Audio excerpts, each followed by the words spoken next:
Bismillahirrahmanirrahim. Assalamualaikum warahmatullahi wabarakatuh. Alhamdulillahirabbil alamin. Wassalatu wassalamu ala asyrafil anbiya wal mursalin sayyidina wa maulana Muhammadin wa ala alihi wa sahbihi ajmain amma ba'du.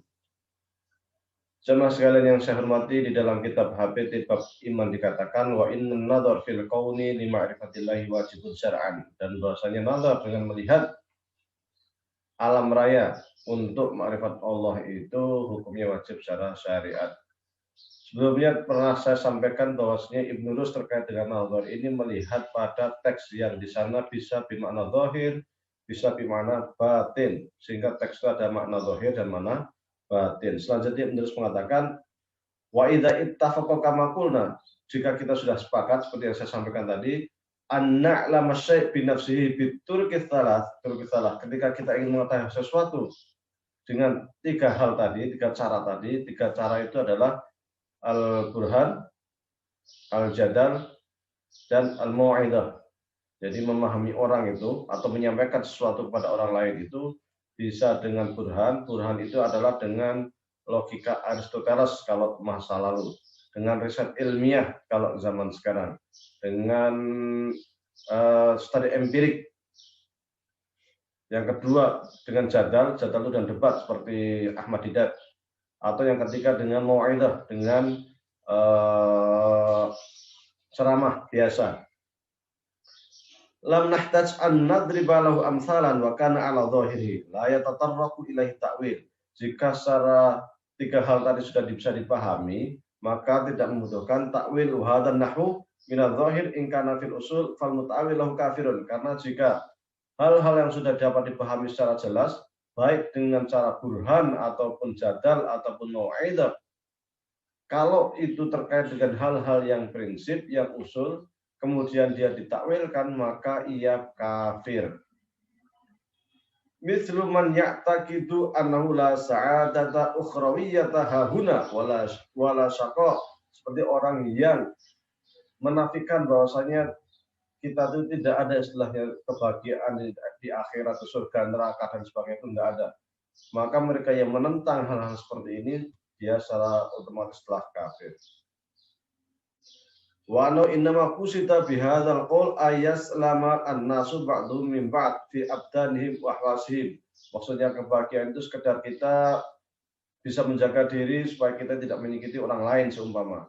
Tapi di akhirat tidak ada yang namanya kebahagiaan hakiki. Orang yang beristiad seperti ini atau mentakwilkan kebahagiaan dengan kebahagiaan dunia seperti ini yang sifatnya hissi, yang sifatnya duniawi, yang sifatnya indrawi, ini kafir.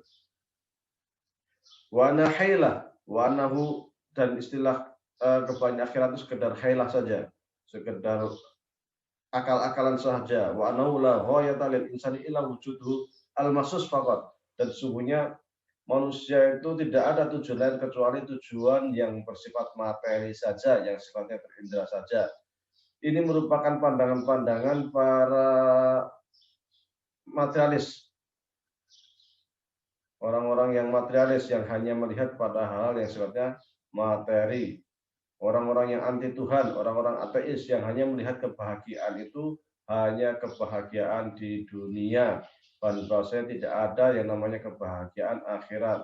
Yang namanya kehidupan hanyalah kehidupan dunia. Tidak ada yang namanya kehidupan akhirat. Jika mereka mentakwilkan nas-nas Al-Quran dengan kebahagiaan itu seperti ini, tidak mempercayai akhirat dan hanya melihat bahwasanya kebahagiaan itu adalah kebahagiaan dunia saja, seperti halnya pandangan orang-orang materialis itu, atau seperti pandangan para ateis itu yang hanya melihat hal-hal yang sifatnya fisik, yang hanya percaya pada hal yang fisik, sementara ingkar terhadap hal-hal yang sifatnya itu metafisik, maka mereka itu jelas-jelas kafir.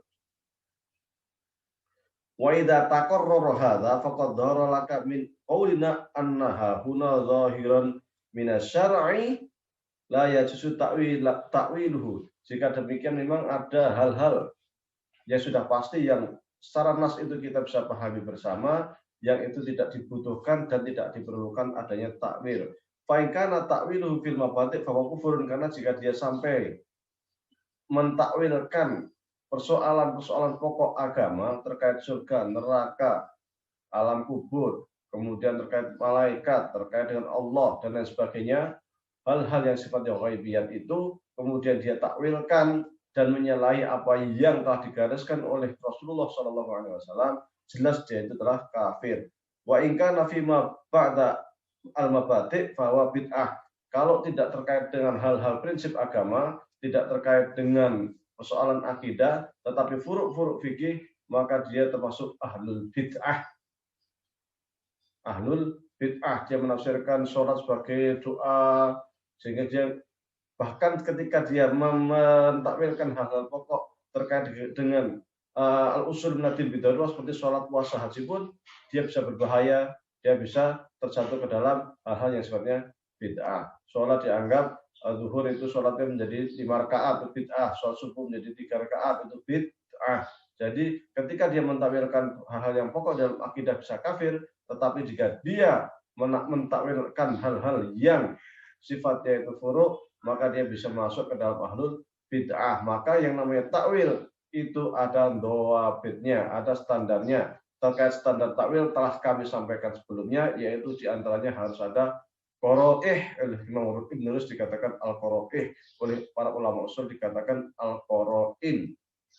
Terkait detail-detail al-qarain bisa dibuka video-video sebelumnya, telah kami sampaikan secara detail. Wallahu a'lam, wabillahi taufiq wal hidayah. Wassalamualaikum warahmatullahi wabarakatuh.